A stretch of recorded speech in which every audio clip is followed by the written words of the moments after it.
If I can just have your attention, please.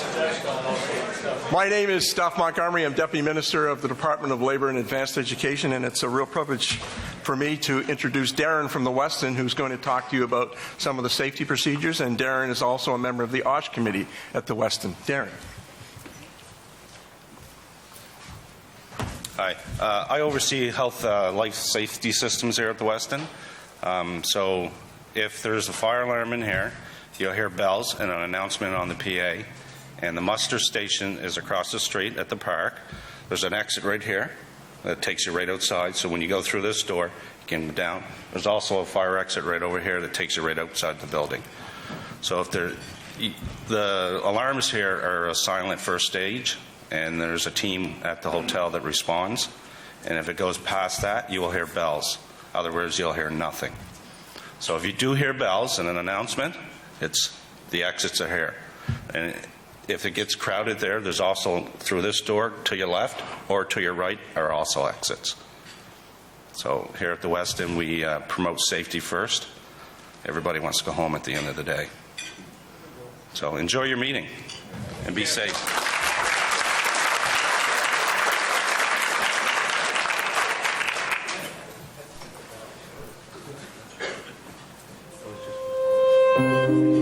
What does it mean to be a leader? Is it a title, a bigger office, the perks that come with being the boss? Or is it about more than a position, a responsibility to lead, to be the one others look to do what's right, to make the calls that need to be made? It is a leader who has the courage to follow through, to keep a promise, to stand by his word, even if it means standing alone. It is a leader who asks as much of herself as she does of others, who rises up, looks the easy answer in the eye, and says, no. We can do better. We can do more to make our workplace safe for every one of us, or 1,000 of us who put in an honest day's work and need to get home to what matters most. It is a leader who says nothing comes before safety. I will do all that I can so you can do all that you can to make sure no one gets hurt. Not on my watch. It is a leader who believes that the time is now to step forward, to work together, to create one Nova Scotia that is strong and safe for the future. And when it's time to take what is written on paper and put it into practice, it is a leader who knows that actions speak the loudest. And instead of pointing out what others can do, simply asks, what more can I do to help us all work safe? Because nothing matters more.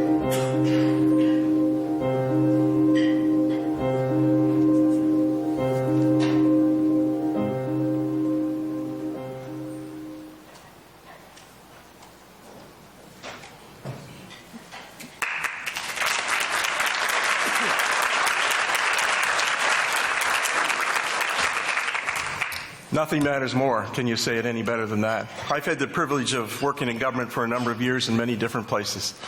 I cannot begin to tell you when I first became to Labour and Advanced Education and became introduced to safety, to see the cross-section of Nova Scotians from every walk of life, from every sector, who come together like you have this morning to really try to make our province a safer place. And look at the panel. What a cross-section. It's amazing to see so many leaders in so many different areas giving up their time today to share with you some of their thoughts on safety. And speaking of a champion of safety, we in the department know how much Minister Regan champions safety with us and with you, and it's my pleasure to introduce the Minister of Labour and Advanced Education, the Honourable Kelly Regan.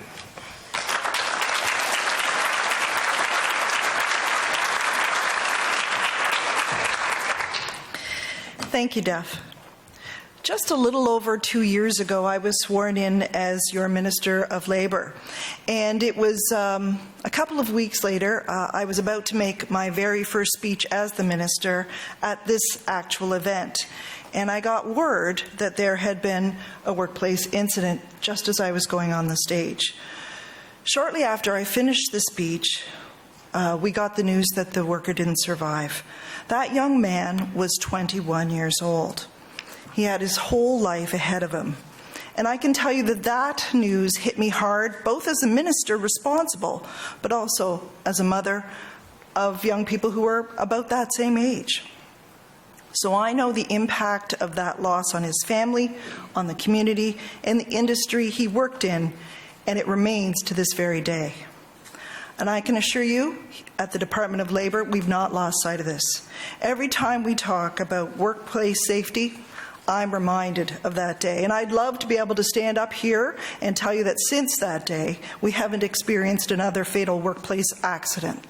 But unfortunately, I can't. And until that day comes, we need to continue our efforts to better protect every worker in every workplace across the province. We need lasting change, and that requires all of us to act. As I look at today's panel, I see a group of inspiring and dedicated leaders. You know what it takes to create change, lasting change. You've committed to putting the health and the safety of your employees, your contractors, your visitors, and your community at the forefront of your business decisions. And this is what makes you true leaders and what inspires others to act. We thank you for that, and I'm honored to have you here to join us on the journey. So, leadership. That's what today is all about. And as you just saw in the video, leadership doesn't come from a title or a position. It's about the responsibility to lead, to be the one that others look to do what's right. Now, we know that for many years, workplace safety didn't receive the attention it deserved. We expected our workplaces to be safe, and we expected to come home at the end of each day. But what we didn't see as a priority was actually doing something to ensure that that actually happened. Fortunately, this philosophy is changing, and that's a testament to all of you here in the room today. You decided that we can do better. You decided we can do more. Just last month, we launched the Nova Scotia Health and Safety Leadership Charter. This charter is a pledge to make workplace safety a priority and to integrate health and safety into business strategies and processes. More than 30 leaders have already signed the charter, and many of them are here today. I encourage everyone here to join them and take that pledge. Your efforts to improve workplace safety, whether through the charter or specific workplace practices, are not just about productivity and the bottom line, although we do know that safety makes good business sense. We know that workplace safety is about, just as it said in the video, coming home at the end of the day. It's about the bedtime stories, the weekend hockey tournaments. It's about getting together with your grandkids. Your responsibility is to your employees, making sure they return home at the end of each day. And it's to their husbands and wives, daughters and sons, and mothers and fathers who wait for them to come home. You understand this, and you encourage conversations between loved ones before they go off to work, reminding each other to be safe. You help to make sure that our young workers know their safety rights and that they follow them, and you lead by example in your own businesses, creating a culture and a legacy of safety. Those of you here today have taken the reins. You've shown true leadership, and you've made a positive difference in the safety of workplaces across the province. And I hope that this morning's panel discussions, led by some of our province's most well-regarded leaders, will help to inspire you further. Thank you so much for coming out this morning. Be safe.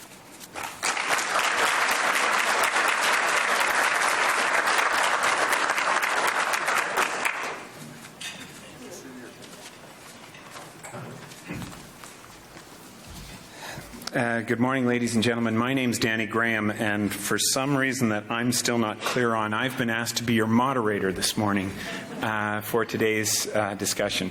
I want to begin first by acknowledging leadership at a number of different levels. The most obvious ones relates to the leadership that's required to bring this, the third Leadership Matters Forum, together through the leadership of Stuart McLean at the Workers' Compensation Board and his many teams, and also through Kelly and Duff at LAE and your staff. There's been tremendous progress that has been made in Nova Scotia over the last number of years around the issue of workplace safety. Over the last 10 years or so, the number of workplace injury incidents has declined, I think, by about 30% or so. Progress is going in the right direction, but much more needs to be done. It's still a bit of a patchwork of culture change in many of the industries. We have before us today just an extraordinary group of Nova Scotia leaders to share their ideas with you today. So I think it reflects the heightened importance that this plays in the minds of us as Nova Scotians. We're at a bit of a transition, I think, in many ways. As Nova Scotians. The Now or Never report was obviously a turning point in the psychology that we have as Nova Scotians, and hopefully many of you noticed that on Friday the 1NS Coalition, which I was lucky enough to be a part of, released its report that set out 7 action plans for how to move forward as a province, was also released, which is the more detailed prescription of the kinds of things that we need to do as a province. But what you're talking about here today is critical to ensuring that we have a prosperous, vibrant, high-quality place for people to live and work, and especially for young people to be attracted to over the years. So your participation in coming here this morning and listening to our panelists, I think, really sets the stage for us continuing to raise the bar in this area and to get their wisdom across a wide variety of issues. So this is being live streamed for any of you who deal with this thing called Twitter. There's a hashtag called Leadership Matters NS that you can use to ensure that other people who are outside of here can participate in the conversation and watch what's going on. Leadership Matters NS is the place to take a look at that.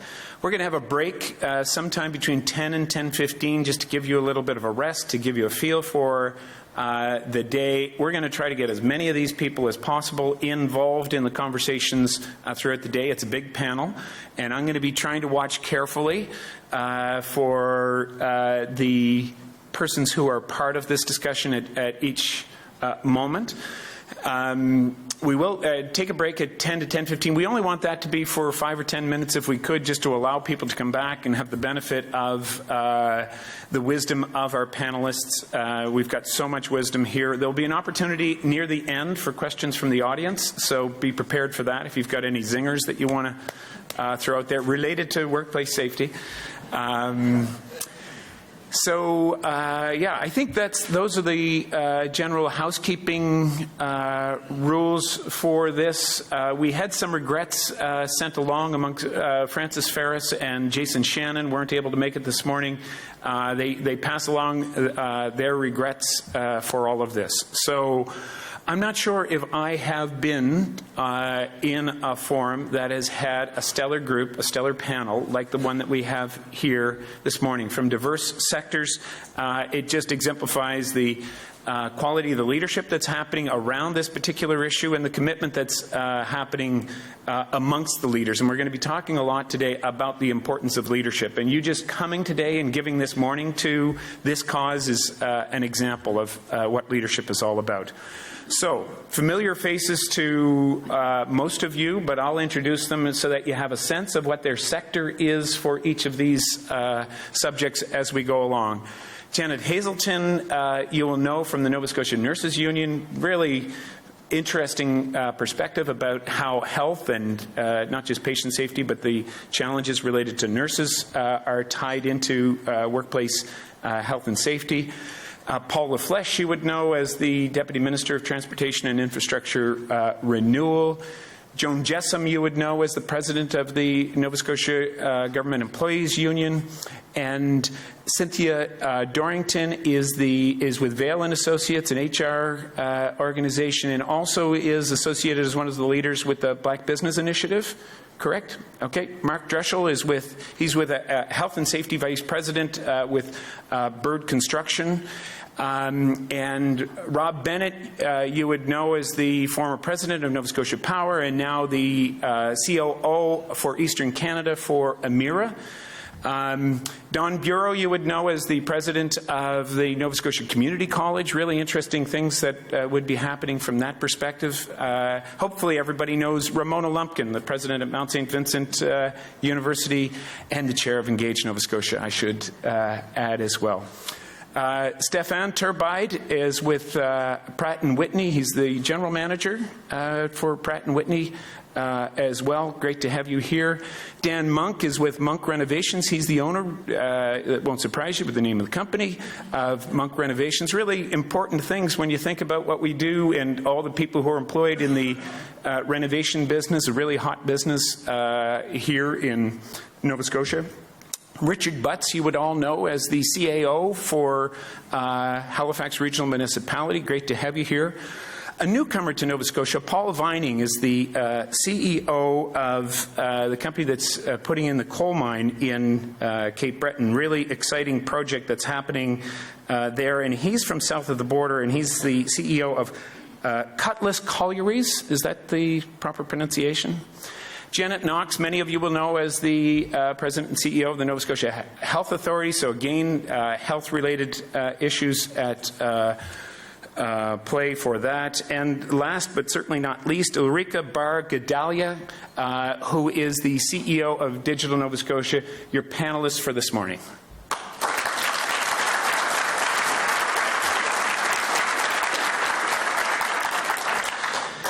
So I don't know where to start exactly, but we're going to get everybody involved in this discussion in one fashion or another.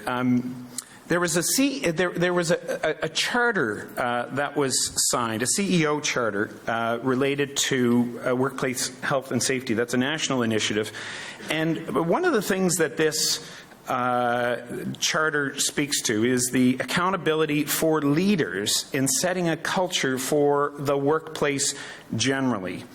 And amongst the things that it stresses is that leadership goes beyond just taking care of your employees, because often you've got people who are customers, clients, students, or patients who are also under your care and need to be you need to attend to over the course of ensuring that workplace health and safety matters. So all of this starts at the top. This is called Leadership Matters, and perhaps the first question, I'll just throw it out to you, Mark, since you're the super expert on health and safety. What is the role of leadership and leaders in ensuring, not just for the employees, but for customers and clients, there is a safe workplace?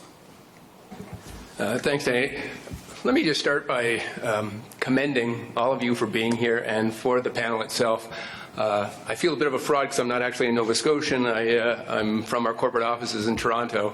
Our president and CEO is from here.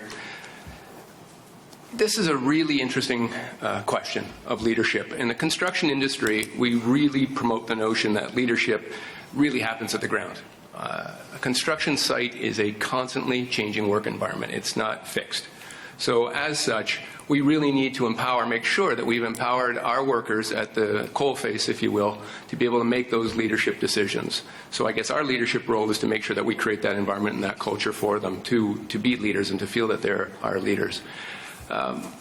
Anytime you look at an issue of culture, it really is a challenge.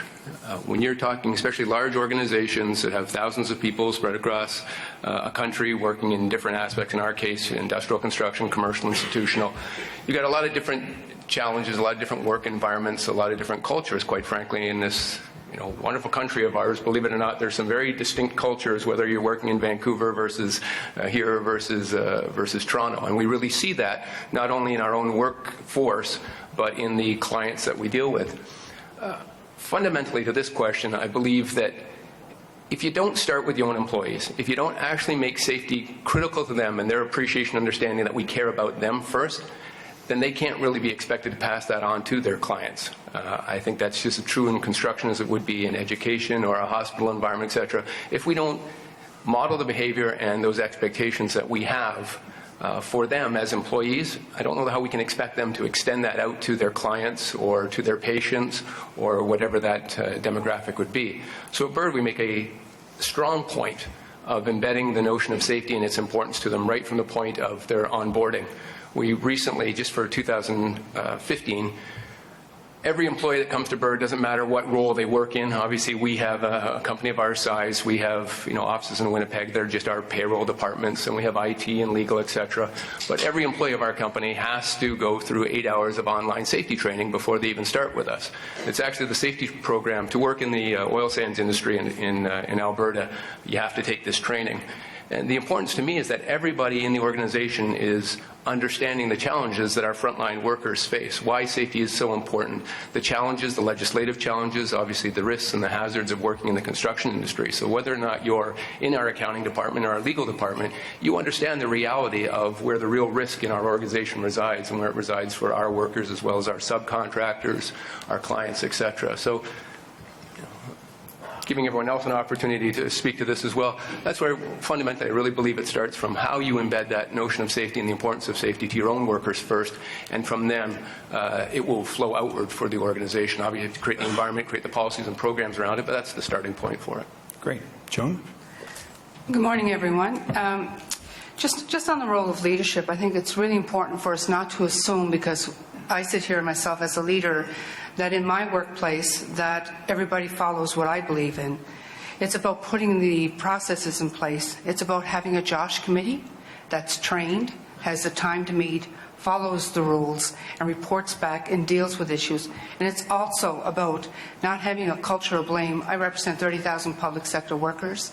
It's very different in the public service on health and safety than it is in the private sector. We've got to actually, I would say we've got some way to go until we start practicing safe behaviors as they do in the private sector. So it really is about being a leader. Because sometimes when you're a leader of an organization, your organization can be small or big, and you're not in touch every day with the people that are in the front line delivering those services. So it's important that the structures are put in place, held accountable, and that people don't feel that they're going to be reprimanded. They don't feel ashamed. They don't feel inadequate if they bring an issue forward that needs to be addressed. That's how you do it. That's what you do as a leader when you build a safety culture. Paul, are you able to bring a perspective from the U.S. in terms of how important, where public work and safety has the importance that's being placed on it culturally in your industry or industries generally? Yeah, first I'd like to say I appreciate being here today. I've never participated in the States in such a broad platform on a subject matter like this, and I applaud everybody here and for the leadership in the province.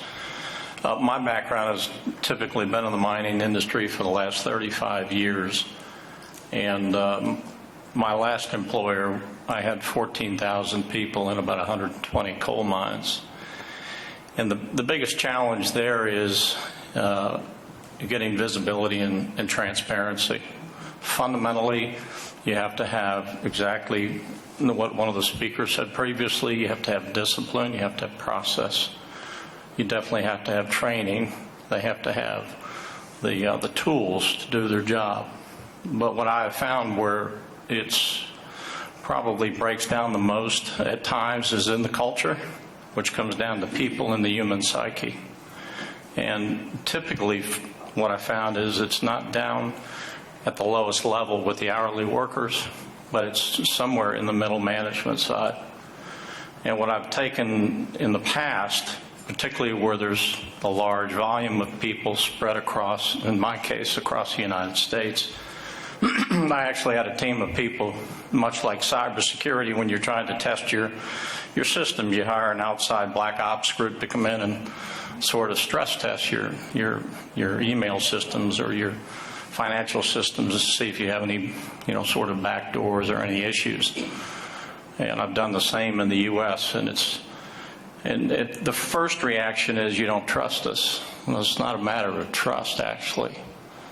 It's making sure that we have the right people in the right leadership positions, because there's a whole leadership chain as you come up through a fairly large company.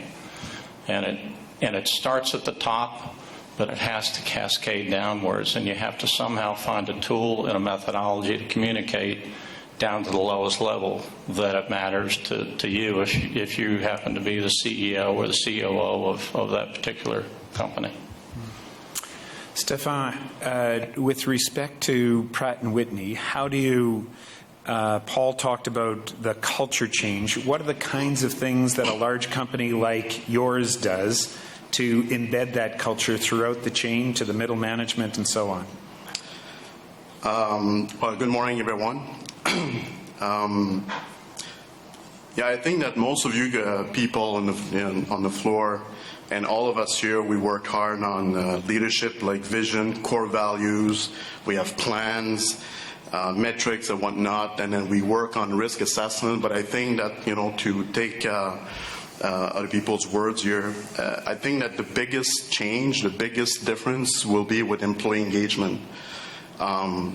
There's nothing that will change if you don't have that direct contact with employees. And a year ago, I had a big meeting within my company in Montreal.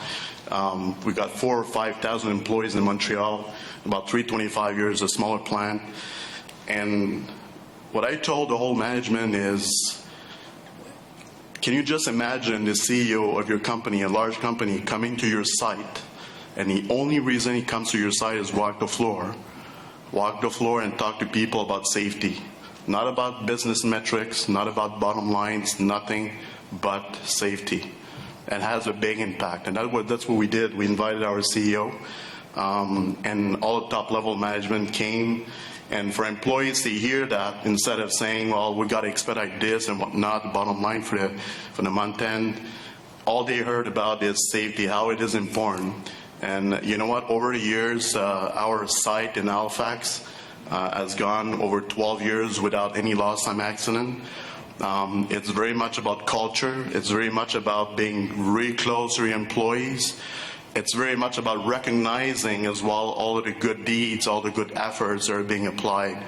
So you can work all you want on risk management and leadership metrics or all of the management systems, but all of that will stick together if your employees commit to that. And that's what we do within my site here. And we, sometimes we do a little bit things differently because we need to adapt to the local culture. But what we do here every single day, we're on the floor and we have eyes only for health and safety and environment. We were talking about health and safety, but environment is the same bucket.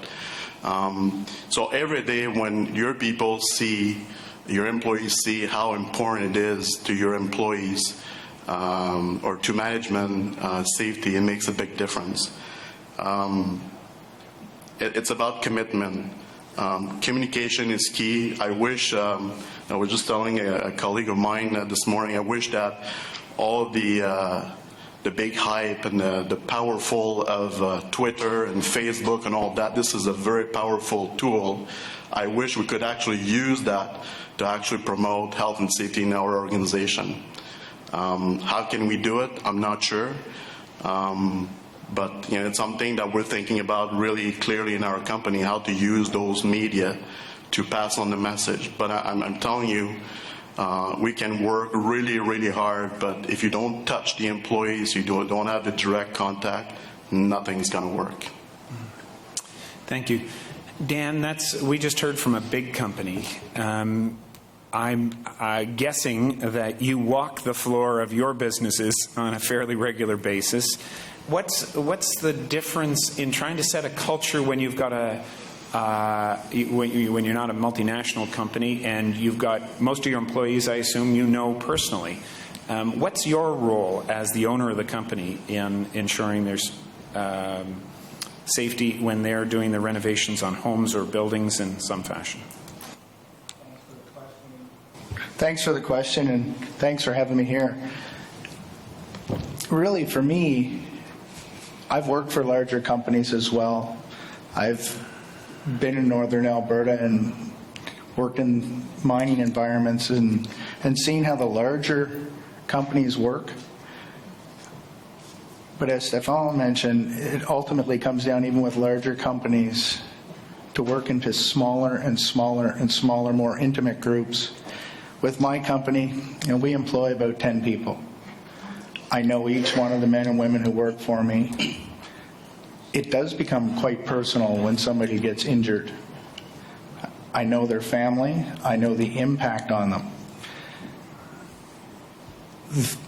The one thing that I try to get across when I'm talking to each one of my men and women is that ultimately safety has to start with them. I can encourage it. I can provide all the tools, all the training, but ultimately it has to be implemented with boots on the ground. They have to want to go home safe. I want them to go home safe, and ultimately I, as the owner, will go home with all my fingers. I want them to as well. There has to be that culture developed from me to them, but then reciprocated. And I think that breaking everything down, larger companies and small companies, into smaller and smaller working groups where everybody is intimate with safety and with going home safe at the end of the day, that's the only way it'll work. I can write, I spoke to another colleague here earlier about documentation. I've seen procedures manuals that are 4 inches thick. Most people don't read them. It really comes down to your relationship with the individuals who are doing the jobs. That's the way I run my company, is to have that relationship with the individuals. I investigate any incident or accident with the individuals because we're a small group. As with everybody here who's in a larger organization, they would have people dedicated to doing that. That relationship is so critical with the employees, and I think that's resonated across here already this morning. What some of you might be struck by is the diversity of the panelists here today, and we're going to sort of bridge into some of the areas that are less related to what we've been talking about: manufacturing, construction, resource extraction, and perhaps even to the ICT sector. So, Ulrika, what is it? Why are you here? What's the connection to the ICT digital and the leadership that's required in this area? Well, first of all, good morning, bonjour, and any other language you may require. I'm glad to address. I'm here because I was invited to be here, Danny. Better question than that. I'll come up with. I'm not a professional at what I'm doing here. I'm a rookie. So from an ICT perspective, I just took, first of all, a note. I already have an action required for myself. I would like to actually address Stefan's inquiry and look into it a little further, how to help your company to utilize Facebook, Twitter, and social media to promote workplace safety and health. And I take it as an action item. I'm not going to comment in broader detail, as I really want to do some research on, because it really depends on the company structure and culture. But this is a good topic in terms of IT and safety and health, as we talk about it already, because when you use these tools, it doesn't necessarily mean that they are used to your benefit. And this is where my concern as the IT Association comes in as well, where we have been teaching courses on the proper use of social media so you don't get yourself or your company or clients into trouble. It depends on the images you use, the language, when and how you address it, and it can be very, very fatal and unhealthy because it goes viral. And I'm really here to address a topic that that is commonly being, how can I say, seen as something very trendy and cool and attractive, in particular amongst youth. I do have children myself, and I make them always aware, and it will trickle down into companies. Our future employees, our workforce of the future is the youth. As early as elementary school, I see them already on Instagram and running around with their little mobile devices. That's very dangerous at times if not monitored properly.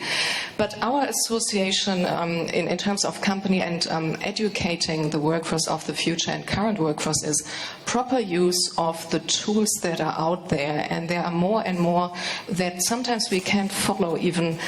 The trends, you call them Snapchat, and of course Tumblr has been around a lot, and there are so many different applications that you find enticing to use. But do we use them properly? So in terms of the proper use, and I go back to questions, if you ever consider for your organization using social media, it's not good enough to set up a group. You need to teach your employees how to use these groups, how to engage them, and you still have to have face-to-face meetings. I'm in entire disagreement. I worked for Intel, HP, big corporation, global corporations, that they replace face-to-face and in-person meetings. It's an add-on, it's an additional tool, but it should never replace personal meetings, because that's the same with clients. When you meet clients or try to engage with clients in your own jurisdictions or global markets, a personal meeting is the best and is the way to go. Eventually you need to meet in person and speak and engage. So going back as the IT Association, there are benefits in the tools that our companies provide, the companies I work with, but if not used properly, they are as dangerous as, say, being on a construction site and on a cell tower. IT works as well. I was part of the broadband initiative. We are not only sitting in our cubicles and work on applications and all the latest gadgets. We really climb towers. We are out there as well and are on certain sites where equipment needs to be installed. It's very broad. So now I go back to, I said I'm here because I was invited, and now I know why I'm here. I actually feel I add some value. Well, thank you very much. We know that too. Thank you. Thank you very much. I mentioned in the setup to the first question the notion that there are clients that are affected by this. And when we were thinking about this in the preparation for today's discussion, the healthcare industry was the one that sort of stood out the most, where for so many reasons related to mental and physical health, the challenges related to providing good health care is critically important. So I'd like to just engage some of our healthcare people here.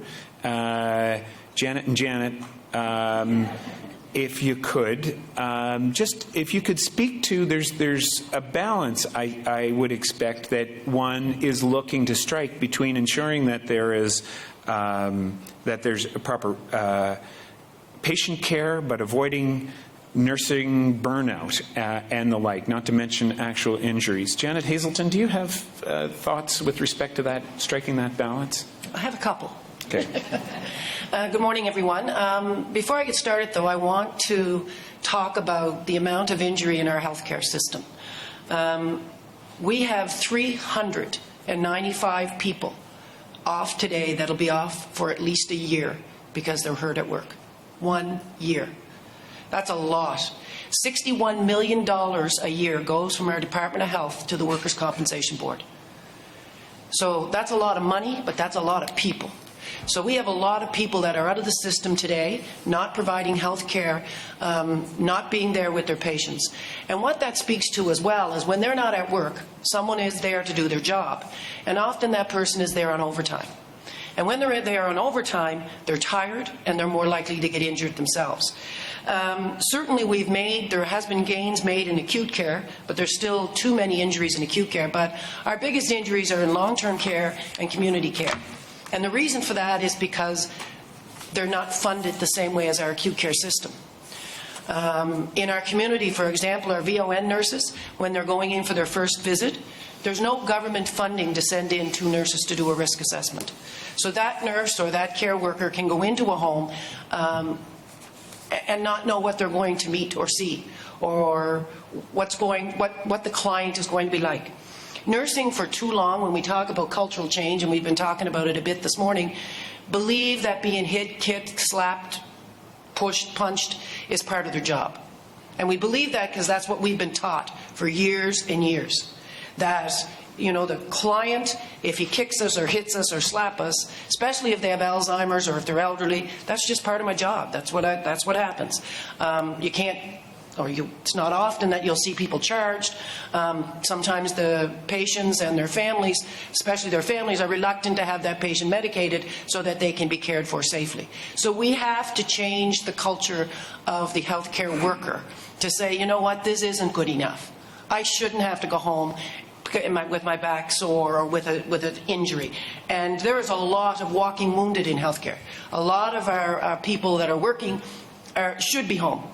They have a sprain or a strain, and they stay at work because they don't want, they know that the patients have to be cared for, and if they go home, their colleagues are going to have to take up the slack. But one statistic I find particularly interesting is when you look at the Construction Association.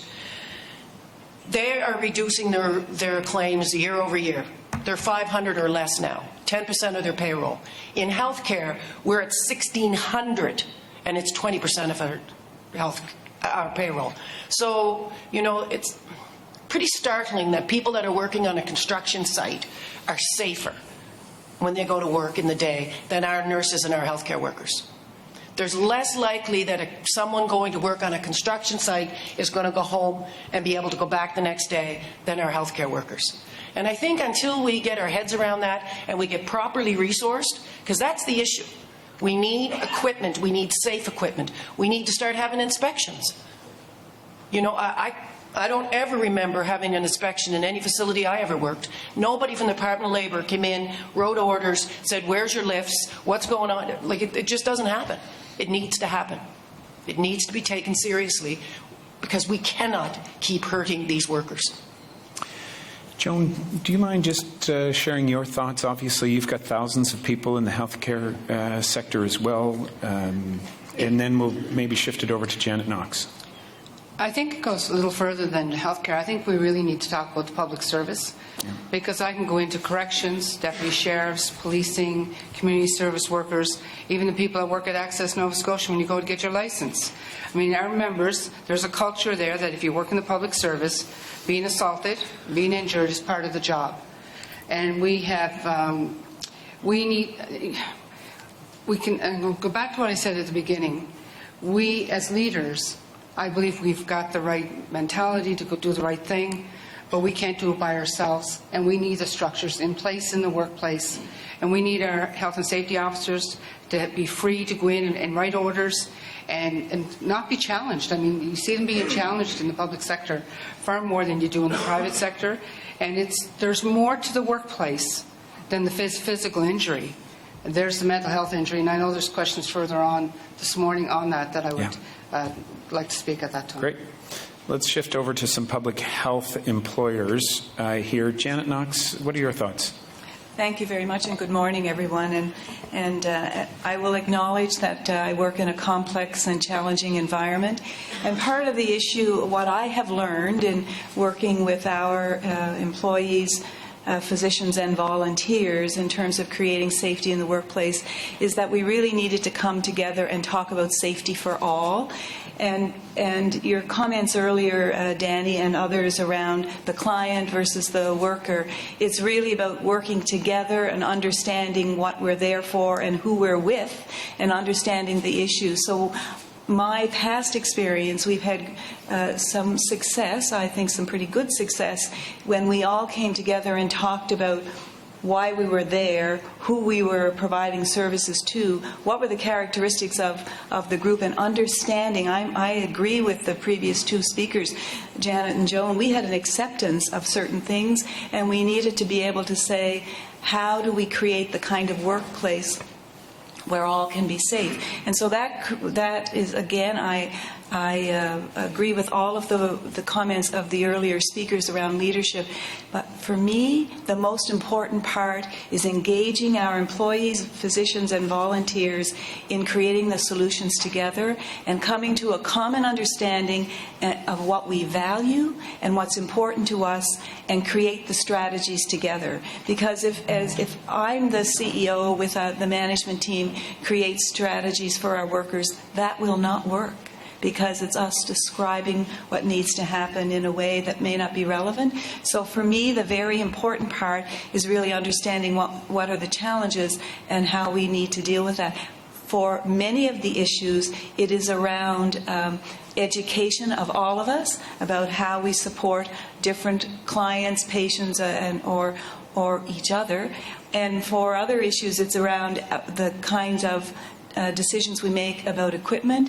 And I would suggest to all of us as leaders, we need to make the right decisions. And so sometimes in my work, we have to say we can't do that much patient care because there are other things we need to do to support our workers, so we do quality care, quality service, quality programming, and all are well and healthy. And that has been a big challenge in this province, because we have challenged ourselves in the past.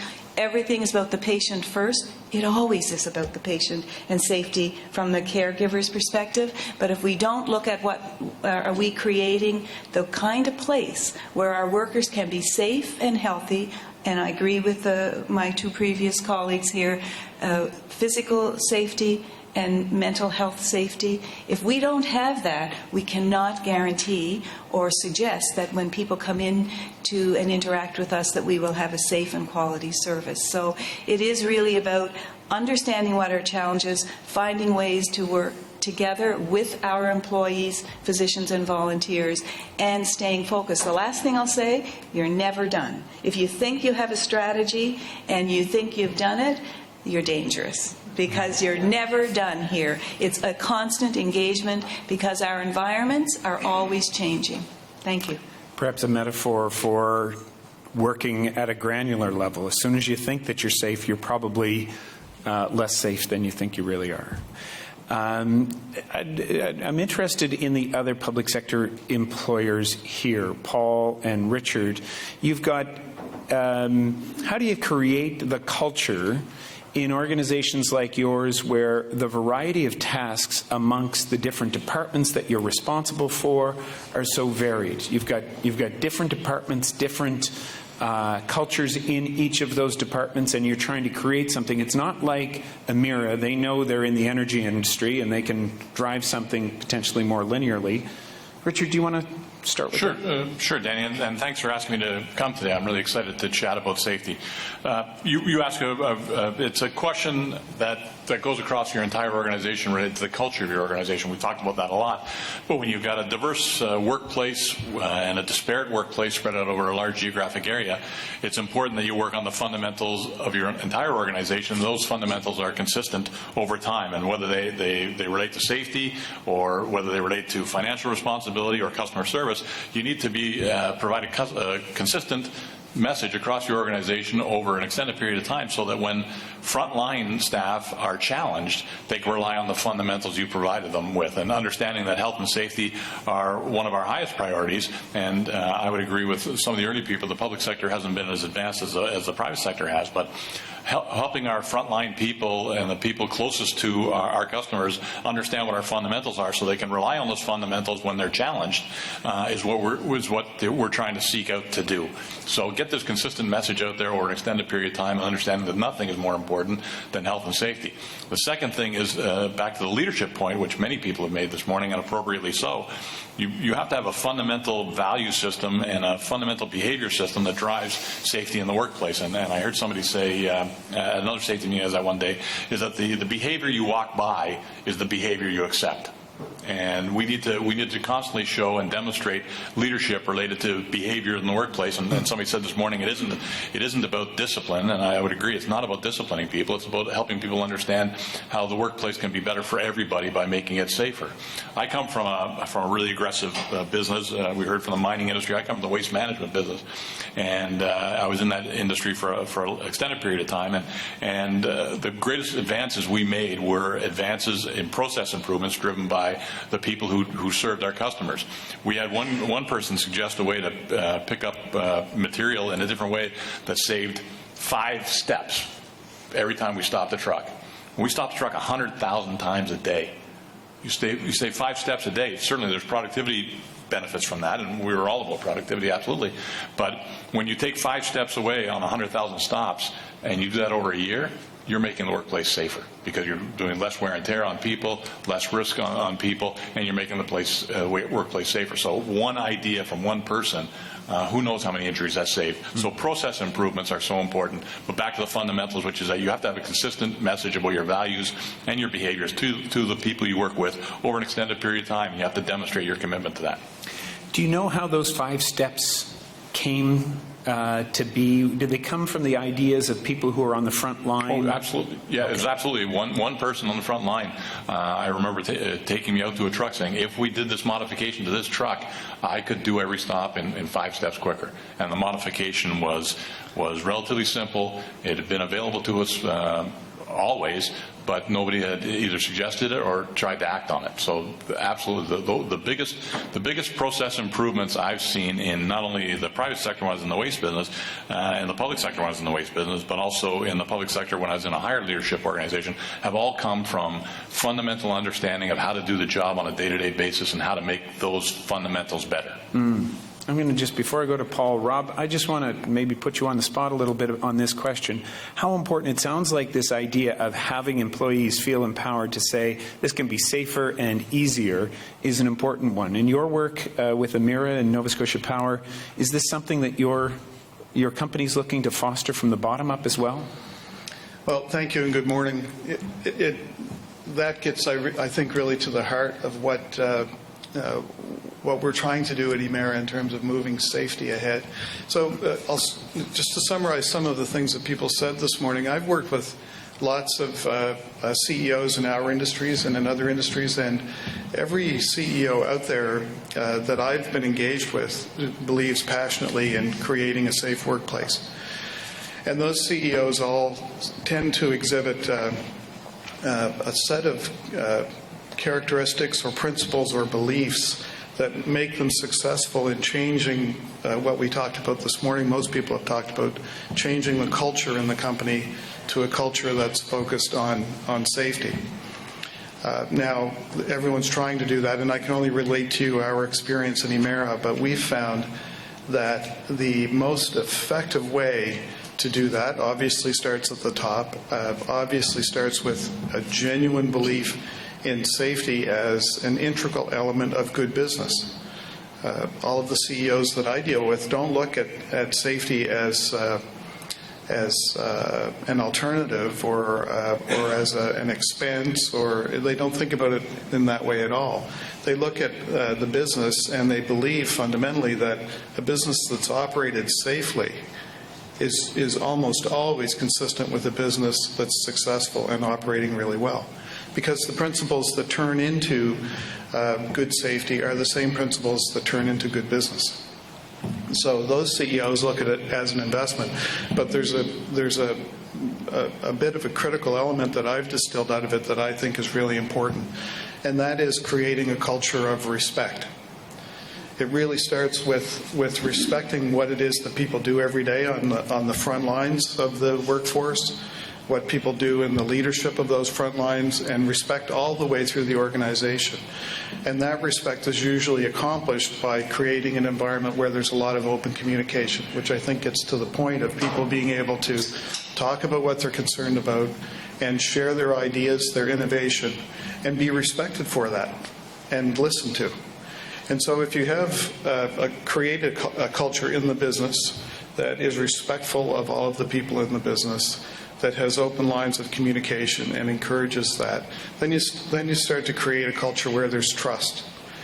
And when that happens, at least what we've seen in our businesses, when you create that mutual respect and trust, that's really when you start to get to the cultural, behavioral aspects of safety, and when people will tell you what they really think, and when you will listen and make the changes that need to be made, and the business moves ahead. And it's not usually, when you create that environment, not only is it safer, but it's more healthy for employees. People are more open to talk about things like mental health issues and the need for mental health support in our society. People are more open to talk about things that are happening to them in their personal lives that might make it unsafe for them to be at work on a particular day, and trusting enough to not be looked down on because they don't feel they should be put in a situation that they don't really believe is appropriate from a safety point of view. All of those same behaviors turn into successful business behaviors. So trust and respect and communication for us. Paul, trust and respect, the public service. Two parts to this. One, you're the Deputy Minister of Transportation and Infrastructure Renewal. You've got a lot of people out on the road in your department, so this is a practical question for you every day, but there's a larger question for the public service generally in terms of fostering that notion of trust and respect. Well, how do you respond to that? We're in the Thank you, Joan. Always good to get a hand from Joan. I'm feeling safe too, but in fact I've got. Don't push it. Yeah. The culture is important. We are in the public service business. The staff who work with me every day, the staff who work with Deputy Duff Montgomery, to the vast majority, they understand that. That's why they came to work for us. They don't come for the salaries. Joan can tell you that. They come because they want to serve the public. And they really love being out there, in my case, being out, whether it's building buildings, roads, supervising, operating transportation equipment. So we've put a lot of effort into increasing the safety and into safety training. Indeed, I see some of my safety training officers here today, which are quite newly hired within the last couple of years. But despite that, we will always have some injuries. We try and reduce them. We try and make our environment as safe as possible, but we do have accidents, we do have injuries, and when those occur, I'm getting to building trust, the employee has to know that they'll be taken care of, that they are part of a team. The safety is not only the individual's responsibility, but that of the team. But when there is an injury, they have to know that they're not just discarded. I met an employee last week, one of many, I meet them probably monthly, who was part of a team for many years, and now, because he cannot pass medical certification, cannot be part of that team anymore. But he still wants to contribute. He wants to be in the public sector. He wants to serve the public. We have to find places for those people, and the trust is built when you ensure that they're still part of the team, even when they've given all they got and can't give any more. So that's one element of it. Another element that's not often talked about is, in many cases, my staff are the first responders at very tragic scenes where there are accidents, people might be killed, people are severely injured. That causes a lot of mental strain on the staff. They see things that are not nice to see. Sometimes that type of injury, and I'll call it that, goes unnoticed or unseen or unreported. We have to be aware of that, and we have to support those employees too. So building trust is a difficult thing, but it's all about a culture. It's about taking care of your employees, because the employees are the people taking care of the public. Thank you. There are a couple of things. We're going to get to the mental health question, because it's critically important and a bit of a new frontier in terms of the workplace safety discussion. But you referenced something that brings to mind this notion of an aging workforce. And we have an aging population in Nova Scotia, which also means we have an aging workforce. We have an aging workforce that is receiving injuries. Cynthia, you're an HR specialist. Can you share with us your insights about the importance or the questions around aging as it relates to workplace safety? Thank you, folks, for letting me be here today. Most importantly, when we're looking at an aging workforce, we have to be aware of what changes have to occur within the health and safety component of the organization. Making sure, first of all, there are some folks that as they age, they do acquire conditions that all of a sudden do have issues around health. Sometimes there's a barrier for people to come forward to say that they have these issues and or concerns, only because they don't know how it's going to be taken within the workforce. Secondly, we have to make sure that as an employee or as an organization, that we communicate the importance of health and safety at every age, for new entrants coming into our workforce to our senior and seasoned employees. We have to make sure that that's communicated, and we have to make sure that we have those programs in place to accommodate folks at every age coming in. I think most importantly, as our workforce is aging, we have to be aware of the issues that may occur within the workforce, internal, inside of an office environment, but also external, because we do talk a lot about the safety components and if people are injured on the job. But Janet noted today that, there's no investigations that are done internal inside of an office environment sometimes. I worked in the organization for 20 years in an office environment, and I can honestly tell you they come around and check for fire extinguishers and stuff but not the safety of the employees sometimes. So we have to be aware of what we have to do to make sure all of our workplaces are safe for each and every employee, either inside or outside within our workforce. So really we have to understand what are some of the changing trends. Maybe it's not here in Nova Scotia that we're seeing it first and foremost. Maybe it's across Canada. Maybe it's internationally. But what are some of the changing trends that we should be aware of and put into our safety strategies? And we talk about strategies. Understand it's not cast in stone. It is a living document. And it's most important that you keep assessing that as an employer. You keep assessing that and making sure that you're on the cutting edge or leading the pack. Because you don't want to be a follower. You want to be a leader in regards to this particular topic. Because you don't want to have folks in the workplace that aren't there. Janet talked about the number of employees that are not in the workplace today in her area.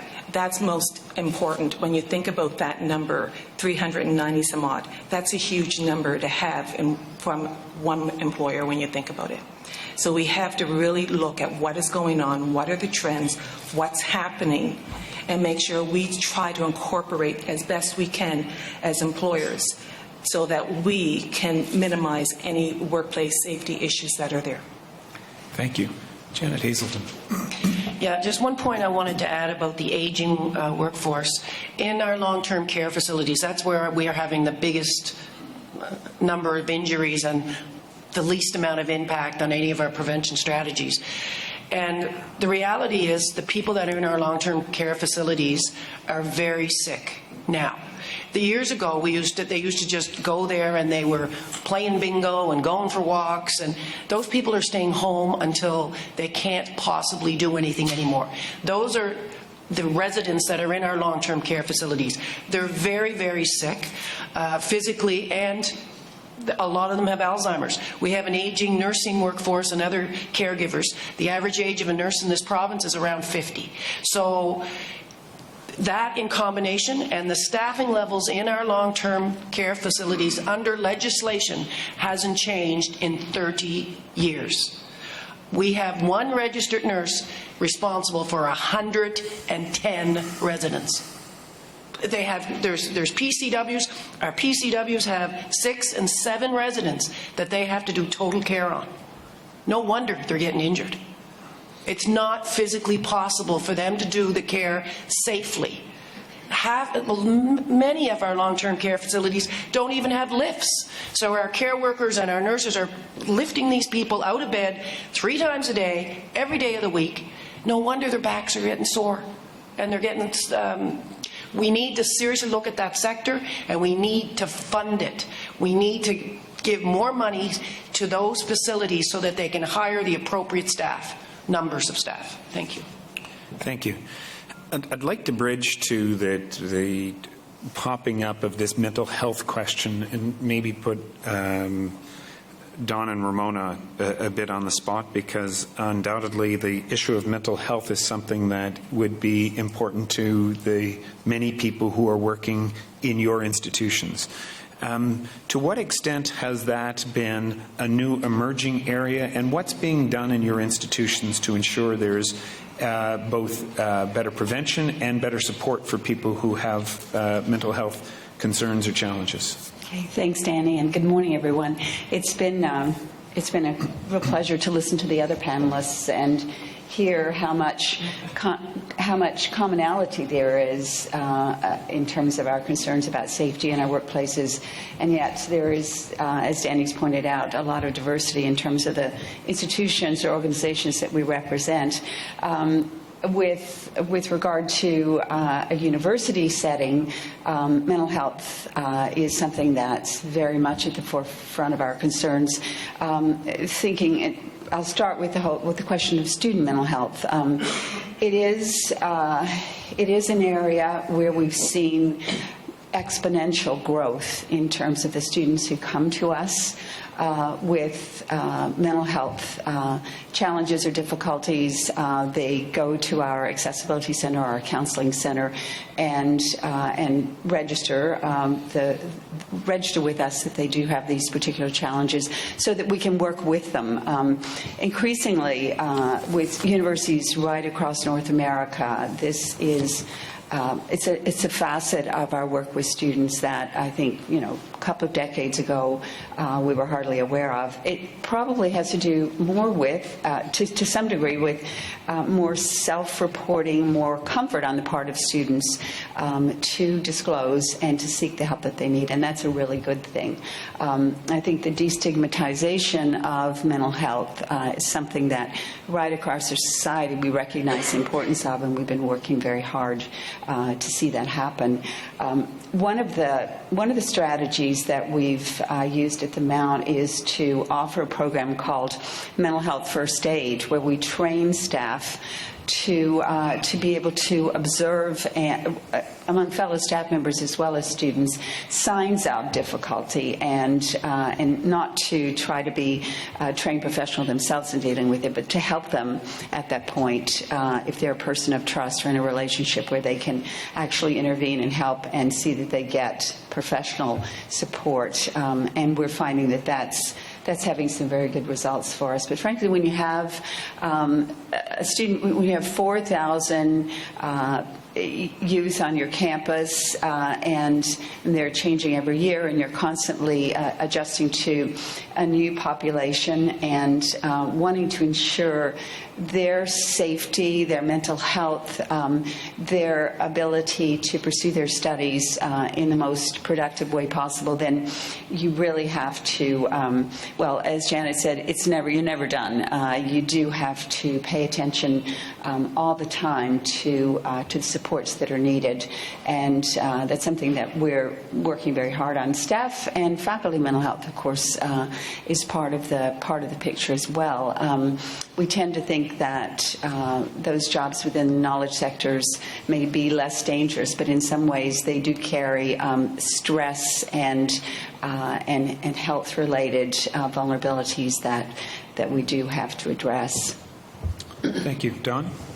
Good morning, and thank you, Danny. I have some notes here, but I'm not going to look at them because the conversation this morning has been so rich, and it reminds me of a little story.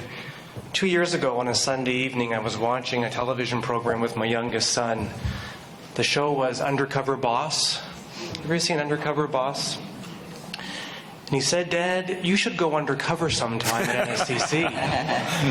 As I drove to work that Monday morning, I said, "You know what, that's not a bad idea."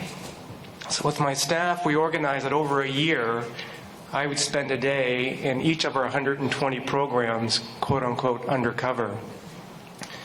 And while the staff knew who I was, we have approximately 25,000 students. There was a pretty good chance the students wouldn't know who I was. We have a program called Test Drive, where you can come and test drive a program for a day to see if you want to enroll in it or not. So I test drove each program. So I'd show up at a campus, with a baseball cap on, a T-shirt, excuse me, a pair of jeans, and I would assume a different name. I'd always be Don something. So one day I showed up and I was Don Smith. And I was test driving the plumbing program that day. And each day I would go, the faculty member who knew I was coming would assign a mentor. So one of the students in the class would be my mentor for the day. This particular day, my mentor, his name was Patrick, and he was about 6'5", a big man, or young man. He was 19 years old. I introduced myself to him. I said, my name is Don Smith, and I'm thinking about a career change. He said, come with me. So I went into the plumbing class, and he assigned me to a project. He said, solder these two pieces of copper pipe together. He went away, and he came back, looked at my project. He looked at me, looked at my project, took his glasses off, and he said, Don, sit down. And he said, are you sure you want a career change right now? My project wasn't that good. At the end of each day, I'd sit down with the students. I'd tell them my true identity. And throughout the day, though, I'd be posing questions to them. And throughout this particular day, before I told them who I was, I said to Patrick, what's the most important thing that you've learned in this program? And as true as I'm sitting here, he said, Don, he said, when it comes to safety, I have to be cognitively ambidextrous. Patrick, you got to help me out here. What do you mean by that? And he said, what we've learned is that when it comes to safety, we have to have both, he said, a precision logic and a creative logic. He said there are some things from a precision or a predictive point of view we can predict, and some we simply can't. And therefore, we have to be creative in how we respond to different safety situations. And he said it's because of the emerging mental health issues that are facing in the workplace.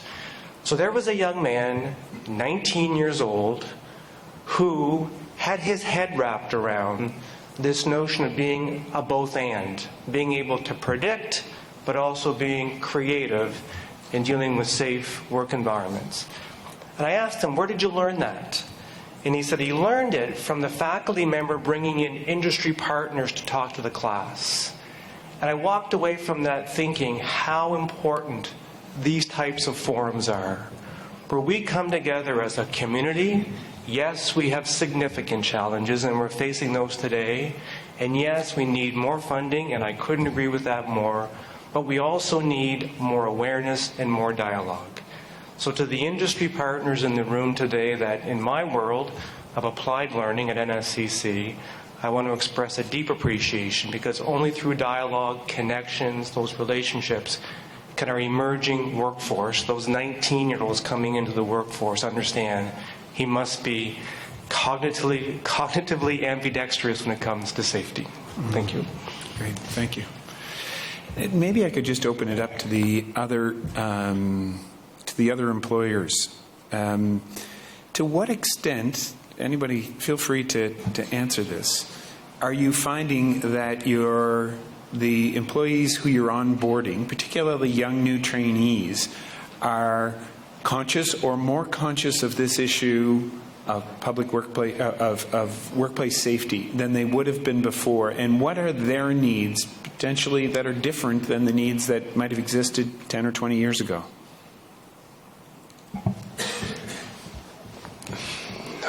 I had to even think twice about that. There's two aspects of it.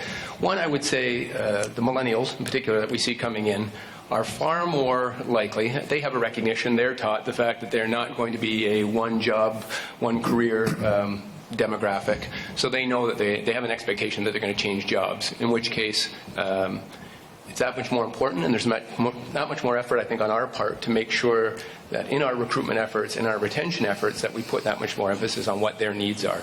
Engaging this demographic, we find, is really important, but it's also, I think, to the point that Don's making, they bring to the table a different perspective because they don't have this essentially that a bond to the employer, that they have more liberty, more freedom, and more expectations are going to move on. They actually come in terms of their understanding of worker rights, the three principal worker rights. They have a better understanding of that. They have an expectation as employers that we will engage them and communicate with them extensively about not only safety, but kind of where the direction of the company is. They want to feel that tie, and if they don't feel it, they're very quick to leave. So our highest turnover rate in the organization is by far workers in their first 3 years. So we're really working to try to address that. So on the one hand, I think we really see that there's a different demographic and there's a different expectation they have of coming in. Having said that, one of the other issues I know we want to talk about today is the education curriculum across all spectrums and what workers bring to it. And I think there's a huge opportunity there. That's when you get into generational change, and it spans way beyond health and safety. It's into health care costs, because you talked about money, right? Finite dollars for infinite need, it would seem, and fundamentally we have to change certain aspects of our education system, and I mean from the ground up, even before we get to post-secondary education. And I think health and safety is an important part of that. I think increasingly we need to have aspects of our education system from a young age that teaches kids, I want to call it more practical skills, but some of the realities of what they're going to face in a workplace, whether that's an understanding and expectation of their own personal health and safety, or it's personal finances. There's a lot of things that we can do as an education system to better prepare kids for when they come to the workplace, and they have to be far more independent. Do you think that we're in a stage where, as Nova Scotians, we're very conscious of the out-migration of youth, and new plans have been put in place through the coalition, the 1NS coalition, to ensure that more people stay, work, and raise families in Nova Scotia at the prime starting period of their careers? To what extent do you think, and I invite any of the panelists to speak to this, that the question of working with an organization that has rigorous processes, including those related to workplace safety, impacts their decision to stay here? Do you think that influences whether people stay? Is this something that we need to emphasize post-Ivany? Anyone? Janet? I think it's one of the things that influences them, but I guess what I would like to offer to this conversation is I think that our employees, our new employees who come to work with us, want to be involved in their future and determining their future, and they want to see that they can have a say, and perhaps it's the industry I work in, but they want to make a difference, and that's their major thing. They want to make a difference. And I often, in my previous role, I went to every single orientation, and so in that orientation would be a nurse, a psychologist, a plumber, an office worker, a whole lot of different people. And I always talked to them about why they came to our organization, and then talked about the things that we thought were important and engaged in that conversation.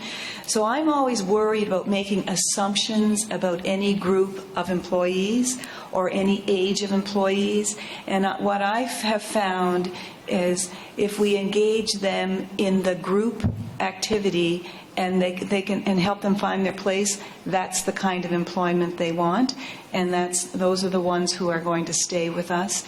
And to your earlier question, Danny, you talked about do I think they come differently now? I think that people, young employees, perhaps their first job, who have come from educational programs where they've had team-based learning, are well placed to do the kinds of things that we're talking about, to really be engaged with their work team to find the solutions for their workplace. That's what I would offer. Great. Thanks. Stefan? I agree with Janet, and coming from a private sector, I think the younger generation are looking as well for a lifestyle, so they want to make a difference. When we were talking about leadership, we talked a lot about top to bottom. How do we manage our safety? But what we find in making a difference is bottom up as well. In our company, what we're trying to do, and we're promoting this, and we're getting better, is that we can set the rules and the guidelines and everything, but what we do is we ask our employees to personally contribute to advancing health and safety. And what we do is we give them the challenge. We do peer-to-peer recognition. And what we find is with the younger generation, it sticks a lot. When they can actually see they make a difference and they find EH&S cool, then it makes a big difference for them.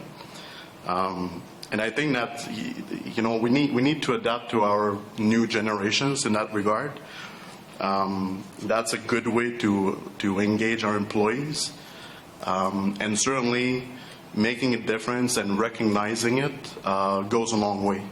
What I find as well is they're not stuck to a routine as well. So you don't want to be giving young people something to repeat 10,000 times a day. So you want to be able to rotate them into different challenges and give them a voice, give them a way to contribute and get exposure for it as well.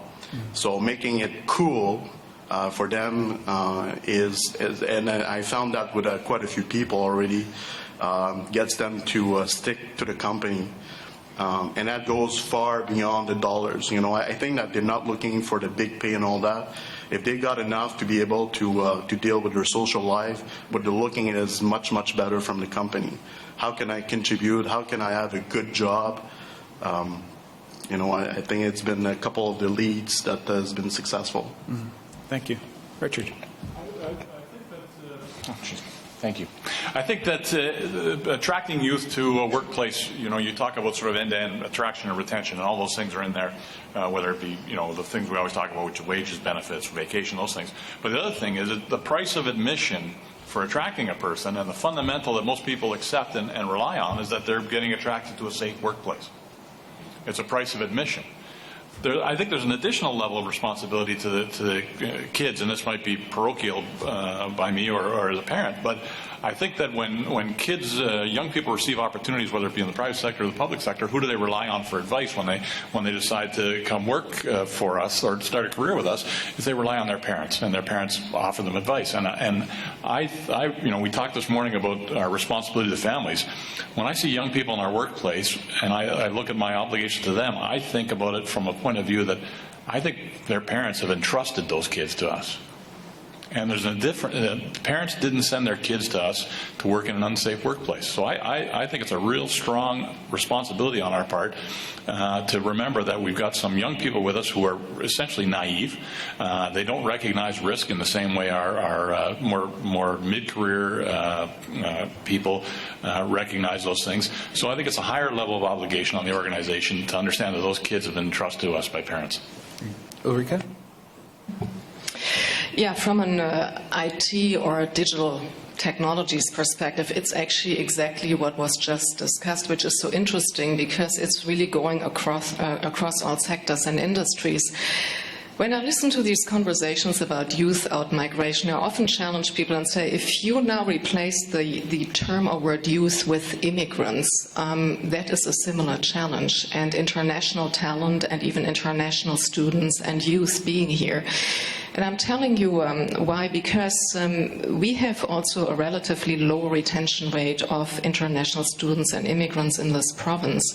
And when it comes to safety, and we talked about cool, meaningful jobs, they have to be appreciated at work. They really came here to make a difference. Sometimes we don't really embrace that.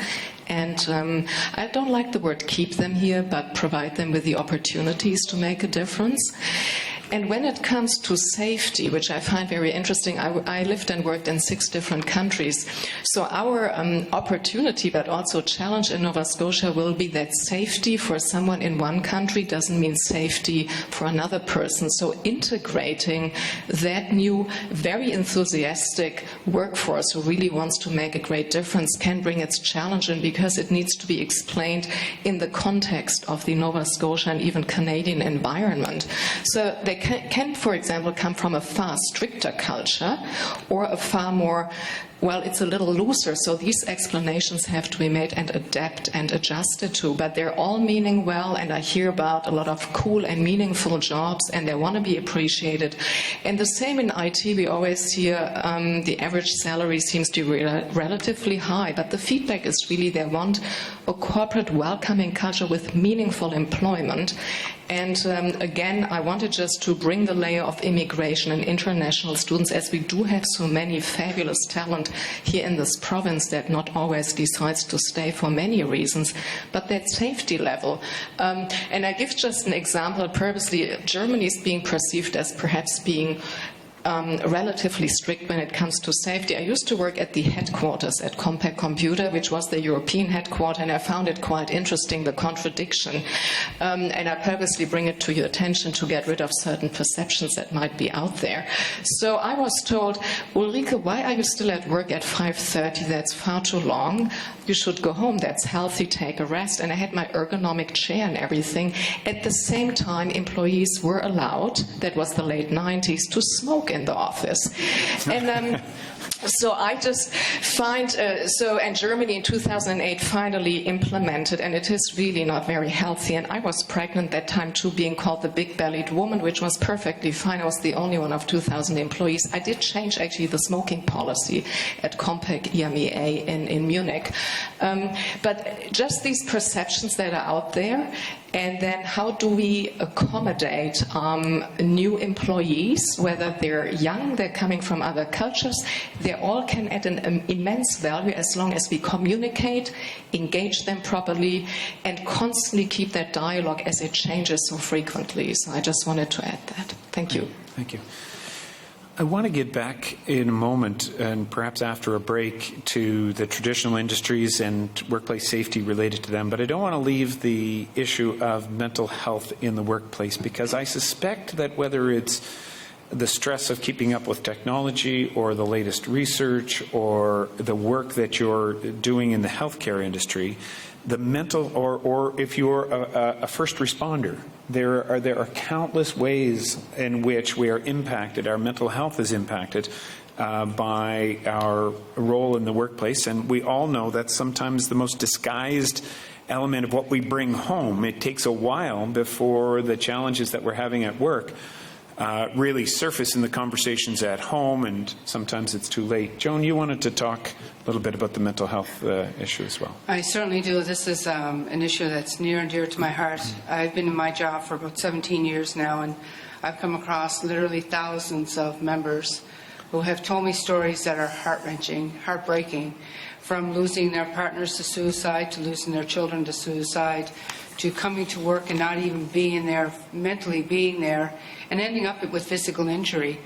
Mental health is a tsunami, and I'm an employer, and I pride myself on being very good at health and safety. As an employer, I applied to be part of the case study from the national standards on a psychological workplace. We're partnered in that area. We've ourselves at NSGU have put on a bully-free workplace program that's got international recognition. We've got oil people coming from Alberta to come in to be trained to deliver our program. We've done it in PEI and in New Brunswick, Newfoundland, BC, and Alberta. We have we don't have the same take-up from employers in this province. I don't know, maybe they're afraid of me. But we have a program that talks about what it is and what it isn't. And if you want to talk today about health and safety, it's not just about the boots on the feet and the hat on the head. It's about everything in between. And you can't have physical safety if you don't have mental safety. If you're not mentally in a way that you feel comfortable to raise issues, that you're focused on what you're doing, whether it's operating a machine or standing at an operating table or going into a home and trying to lift a 400-pound person, it doesn't matter what the job is. If you're not mentally okay, then you can't do it, and you're putting yourself at risk. And it's a part of the health and safety that we don't talk about. We're afraid to talk about it. And as an employer, we don't have all the answers. We sometimes wonder, is it mental health? Or is it the way you do your job? Or is it do we have performance issues? And we try to shun it away. We need to put programs in place. We need to be partnered with the psychological workplace standards. We need to have those in our workplace. We need to train our JOSH committees. We have a trainer-trainer program being put together with 4 of the big unions in healthcare in the province, working with WCB. And you know what's not part of that program? Is the psychological standards. They're not there. So we, even as leaders, and at the level we're at, we're still missing a very fundamental part of the workplace. It is as important for our folks to go home mentally stable and okay as it is physically. You can repair a broken leg. You can't repair the loss of a coworker because they committed suicide, or because of all the things that contribute to unsafe work practices. Starts with how we think about it. So it is our mental health. And as a union and as an employer, we're doing what we can. We put 14,000 people through our program in 5 years, free of charge. And we're putting our program online because we need to talk about it. We need to call it what it is. A lot of the part of the health and safety issues in the workplace, in the public sector, and that's my expertise. I am no expert in the private sector. But in the public sector, it's our interactions with each other and how that causes us to be distracted and then put our mental health and our physical health at risk. I could talk about this, and I can give you stories that would make the hair stand up on the back of your necks of what people have gone through and how they feel about going to work some days and the consequences to that. We all have a responsibility on this. We have to make that, you make that number one, and the physical takes care of itself. Thank you. Sounds like a great program. Wonderful. Great job.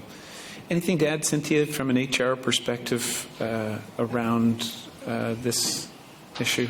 Mental health is really an invisible disability, and a lot of people do not want to talk about it. They don't want to be seen as different, because we do, unfortunately, with society, we do look at them in a different light, and that is an unfortunate thing. But it is an invisible disability, and a lot of people that have mental health issues do not come forward. And I don't think that we should look at it that way. I think we should change how we look at mental disability, because there are lots of people, and there may be people even within your own families today that have a mental disability or a mental issue. And we're overlooking it because they may be saying something to us, but we're not getting it. We're not hearing it. We're hearing what we want to hear versus what they need us to hear.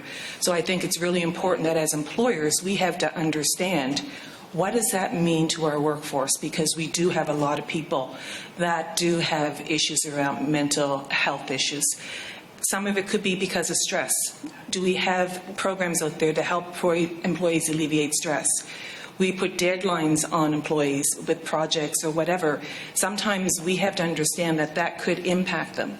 But I think most importantly, mental health is an issue that has to come to the forefront. It's a leading cause of issues in the workplace. It can cause dysfunctional workplaces. And we're overlooking all of this because it's not a cut, it's not a broken leg. Like Joan said, when we see a broken leg or a broken arm, we can replace that, put a cast on it, it heals. Mental health doesn't always heal. And we need to really help our employees through this crisis. And we have to help the overall workplace through this crisis, because it might be one person, but the impact it's having across all the employees working in that team or in that environment. It's hard for anyone to take, but I think we have to be aware of it, and how do we address it, and we have to address it now, not later. Great. Stefan? Yeah, I'd like to add, I wholeheartedly agree, and I've had people in my past have come to me and said that they were having some mental health issues, but they told me they didn't want to do anything about it because they felt that they could be retaliated against. I think it's a society thing. It's something that as businesses we need to care for that. People need to be cared for. It's not a retaliation. I think you get the picture. If you come forward and say you've got this mental health issue, there's a perception out there that, well, suddenly you're cut off. Your ambitions are done. And that drives a lot of the behavior. So this is very tactical. We need to change our mindset. We need to be able to speak about it. It's difficult for me to talk about that because in my company, in our site here in Halifax, we've got about 325 employees. And only this year, 2 of my employees great employees, love their jobs, but each of them lost one of their teenagers to suicide. It impacts them dearly. I'm not going to go in details. It impacts them dearly, and impacts everyone around them, and impacts every employee in this facility. I don't have solutions. All I can say is we need to be able to work together to speak about it. And one of the things that we've done in our facility is through our United Way campaign. Usually we let people decide where they want to give and all that, but what we said is it's up to you. It's your choice still. But what we'd like to do is give, if you want, give all your donations to the Mental Health Association of Nova Scotia. We had people from that organization to come on our site to speak about it. And it was heartbreaking. And actually CEOs, up to CEOs, they came to us and they said that they themselves, they're a human being, and they had some issues themselves. And what they did different than most of us is they were able to go through it, and they were able to go before their organization and speak about it so that they can actually influence their organization to speak up. So that was, it just happened a couple of weeks ago, and I was moved by that. So when we talk about risk, number 2 risk to me is ergonomics. Number 1 by far is mental health. Interesting. Ramona.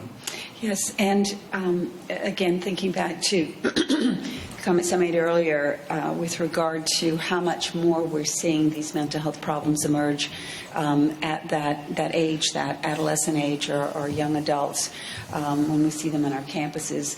I think that one very positive indicator, universities and colleges are looking at the issue of student mental health very, very hard, and are working on the destigmatization, working on providing the right kind of resources, collaborating in some cases to be sure that we have adequate resources for students to access mental health support services. So it may be that as they go through post-secondary education, there will be this trend again for more openness, more ability to share with someone who can help you that secret problem that you have. And one other thing I can say that makes me quite hopeful is that our upper year students who work in residence as dons and RAs in residence, or who are kind of advisors and counselors, more senior students,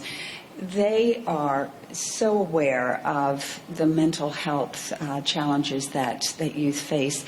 And I talk with them, and I recognize they're counseling their younger selves. We ask them, what would you say, this is a 3rd or 4th year student, what would you say to yourself when you were just starting out in your first year? And their strong message to their younger student cohort is, take care of yourself. Don't be too hard on yourself. You're going to be depressed at times. You're going to be anxious. You're going to be scared. But the most important thing that you can do for yourself is to cut yourself a little slack, be forgiving, and seek support when you need it. So, again, I think that is something of a culture change, and I hope that that's going to help us as these young people move into the workforce, for them to bring that kind of awareness, openness, and willingness to seek help with them. Thanks, Ramona. Final thoughts with Janet, and then we'll break and come back. I think on this issue, as leaders, and certainly senior leaders, we need to be very careful on how we respond to our junior people. I can remember as a young nurse, there was this 4-year-old came in to emerge, and unfortunately he was dying, and I had to cut off his underwear to put in a catheter so he could be shipped to the IWK for organs. And I had a little boy about the same age at that time, and for months and months I couldn't sleep at night. I couldn't even look at Ninja Turtles because that little boy had a Ninja Turtle underwear on, and to this day I can't look at Ninja Turtles. But the response I got from, and it's just the way it was I don't know what you expected. You're a nurse, you're working in Emerge. This happens. You're going to have to learn how to get over it or get out. And that wasn't from necessarily my manager, that was from senior nurses. And we have to be careful. We have a lot of alcohol and drug issues within the healthcare, and the reason it's there is because of issues like that.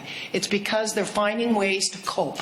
They're trying, because they don't have the supports within leadership, and I'm not talking managers, I'm talking leaders within the organization, to reach out when bad things happen and make sure they feel supported and make sure that they feel comfortable talking about it, so that they don't think, again, it's like mental illness, it's not part of the job.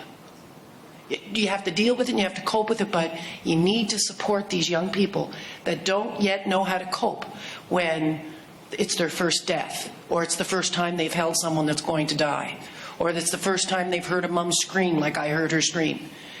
We need to help these young workers so that they're able to get through it. Luckily, I have a great family that helped support me through it, and I had faith.